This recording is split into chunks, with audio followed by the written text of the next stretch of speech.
नमस्ते दोस्तों, स्वागत है आपका हमारे चैनल पर। आज हम बात करने वाले एक सुपर हिट मूवी राजा साहब की पूरी स्टोरी के बारे में। ये मूवी एक हॉरर कॉमेडी है जिसमें प्रभास मुख्य भूमिका में है। अगर आपने ये मूवी नहीं देखी तो जल्दी देखिए।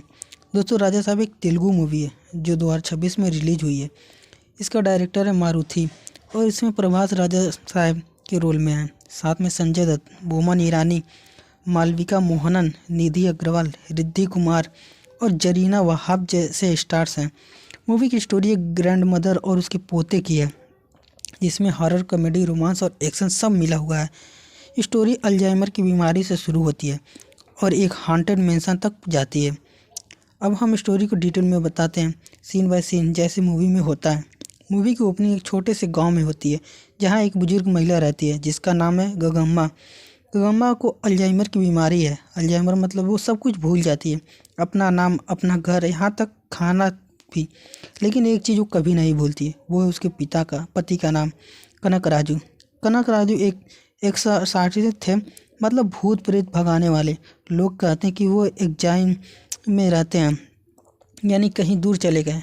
गगम्मा की देखभाल करता है उसका पोता राजा साहब। राजा साहब एक सिंपल लड़का है लेकिन बहुत केयरिंग है।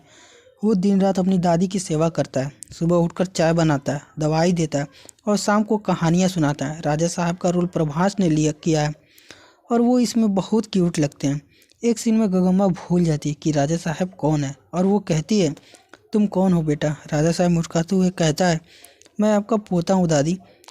राजा साहब, ये सीन बहुत इमोशनल है और कॉमेडी भी है क्योंकि गगम्मा कभी कभी राजा साहब को अपना पति समझ लेती है। राजा साहब का जीवन शांत है लेकिन वो हमेशा सोचता है कि उसके दादाजी कहाँ हैं। गगम्मा बार बार कनक राजू का नाम लेती है और कहती है वो आएंगे मुझे लेने। राजा साहब को लगता है कि अगर दादी जी मिल जाएं तो दादी की बीमारी ठीक हो जाएगी। एक दिन गगम्मा की हालत बहुत ख़राब हो जाती, वो बेहोश हो जाती है और डॉक्टर कहते हैं कि उसे यादों की ज़रूरत है। तब राजा साहब फैसला करता है कि वो दादाजी को ढूंढेगा। वो गांव छोड़कर हैदराबाद जाता है क्योंकि सुना है कि कनक राजू को वहां देखा गया है। राजा साहब हैदराबाद पहुंचता है। शहर बड़ा है, लोग ज़्यादा हैं। राजा साहब को पता नहीं कहां से शुरू करें। वो एक छोटे से होटल में रहता है और दिन रात दादाजी के बारे में पूछताछ करता है। यह कॉमेडी शुरू होती है। राजा साहब गाँव का लड़का है, शहर की ट्रैफिक में फंस जाता है, ऑटो वालों से लड़ता है और एक बार तो पुलिस से बचता भागता है। रास्ते में उसकी मुलाकात होती है बैसी से। बैसी एक नन है, मतलब चर्च की सिस्टर। वो बहुत धार्मिक है, हमेशा प्रार्थना करती है। वैसी का रोल मालविका मोहनन ने किया है। राजा साहब वैसी से टकराता है जब वो एक चोर से भाग रही होती है। राजा साहब चोर को पकड़ता है और वैसी को बचाता है। वैसी कहती है, थैंक यू, भगवान आपको आशीर्वाद दे। राजा साहब मुस्कुराता है और कहता है, भगवान से कहना मेरे दादाजी को ढूंढने में मदद करे। यहाँ से उनका रोमांस शुरू होता है। जैसे वैसी राजा साहब की मदद करती है क्योंकि वो जानती है कि कनक राजू एक फेमस आर्टिस्ट है, लेकिन रोमांस आसान नहीं है। वैसी नन है, वो शादी नहीं कर सकती। राजा साहब उसे पसंद करता है लेकिन वो कहता है, मैं तुम्हें प्यार करता हूँ लेकिन तुम्हारी धार्मिकता का सम्मान करता हूँ। कई सीन में कॉमेडी है, जैसे राजा साहब चर्च जाता है और प्रार्थना करने की कोशिश करता है लेकिन गलत बोलता है।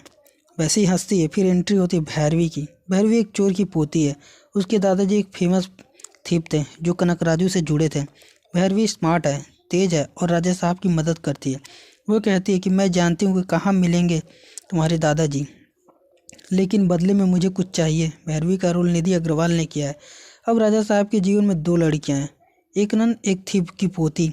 यहाँ ट्रायंगल रोमांस है लेकिन कॉमेडी वाला। भैरवी वैसी से जलती है और कहती है, तुम प्रार्थना करो, मैं काम करूँगी। तीनों मिलकर कनक राजू को ढूंढते हैं। रास्ता में कई एक्सट्रेबेस्टल आते हैं। एक बार वो एक पुराने मंदिर में जाते हैं जहाँ भूत की अफवाह है। राजा साहब डरता है लेकिन भैरवी कहती है, डरो मत, मैं हूँ ना। यहाँ पहली बार हॉरर एलिमेंट आता है।